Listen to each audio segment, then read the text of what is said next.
welcome. The topic we are discussing is now is heme. What is heme is RBC के अंदर आपको पता है हीमोग्लोबिन होता है. So अगर मैं इसको आगे तोड़ता हूं तो it is going to bifurcate into heme and globin. ये जो ग्लोबिन होता है ये तो प्रोटीन होता है, तो ये वापस रीयूज हो जाता है. तो जब आरबीसी टूटता है तो हीमोग्लोबिन बाहर आता है, हीम और ग्लोबिन बनता है. हीम क्या होता है? Haem is basically metalloporphyrin. Metalloporphyrin मतलब कि हीम के अंदर दो चीजें, एक है मेटल और दूसरा है porphyrin.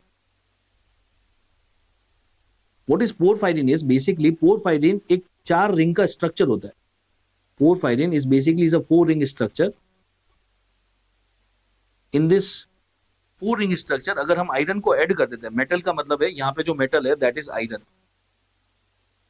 So iron and porphyrin ये जब मिलते हैं तो ये बनाते हैं मेटालोपोरफायरिन और इसको हम बोलते हैं हीम. और ग्लोबिन तो प्रोटीन है. So what is haemoglobin? Haem plus globin. Haem is metalloporphyrin. Metalloporphyrin कैसे बनता है? Iron plus porphyrin. अब हमें ये सीखना है कि ये जो हीम होता है ये बनता कैसे.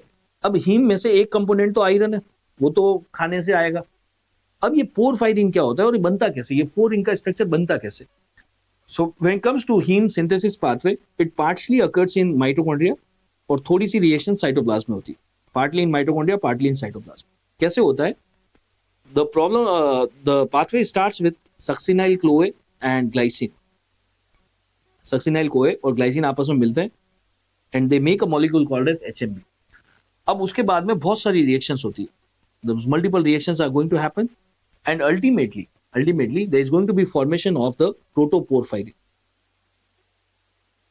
इस protoporphyrin के ऊपर आयरन ऐड होगा and that is called as now ferritoprotoporphyrin.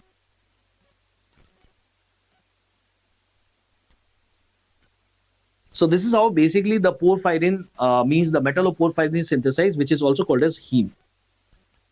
अब इस हीम सिंथेसिस पाथवे में बहुत सारे दूसरे एंजाइम भी इन्वॉल्व है, लेकिन मैंने केवल एक ही एंजाइम लिखा है, PBG deaminase, which is making the HMB. HMB means hydroxy methyl bilane. इस एंजाइम का दूसरा नाम होता है एचएमबी सिंथेस, या इसको हम बोलते हैं यूरोपोरफाइरिनोजन 1 सिंथेस. ये एंजाइम इसलिए इंपॉर्टेंट है, अगर इस एंजाइम की डेफिशिएंसी हो जाती है, if there is deficiency of this enzyme, the patient will develop a disease called as acute intermittent porphyria.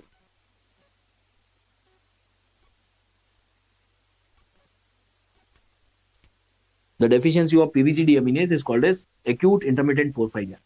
कैसे हम डायग्नोज करेंगे कि acute intermittent porphyria की बात चल रही है? So when it comes to the clinical features of acute intermittent porphyria, they will say that the patient is presenting with abdominal pain है, प्लस इस पेशेंट का जो यूरिन का कलर होता है वो चेंज हो जाता है अगर उसको सनलाइट में रखते हैं.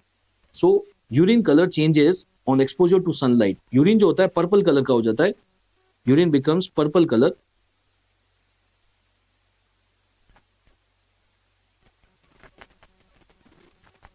On exposure to sunlight. So अगर उन्होंने किसी एमसीक्यू में ऐसा लिखा हुआ है कि जो पेशेंट है वो आपके पास आ रहा है, उसको बहुत तेज पेन हो रहा है एब्डोमिनल, और उसका यूरिन का सैंपल लिया, थोड़े सनलाइट में रखा, पर्पल कलर का यूरिन हो गया, it is going towards acute intermittent porphyria. And acute intermittent porphyria क्यों होता है? It is due to deficiency of PBG डीअमीनेज.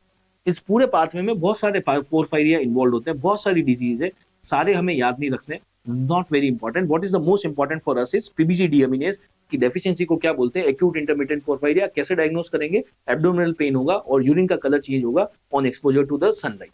This is all about the chapter, small chapter, or rather I would say small concept about the heme, right? Thank you.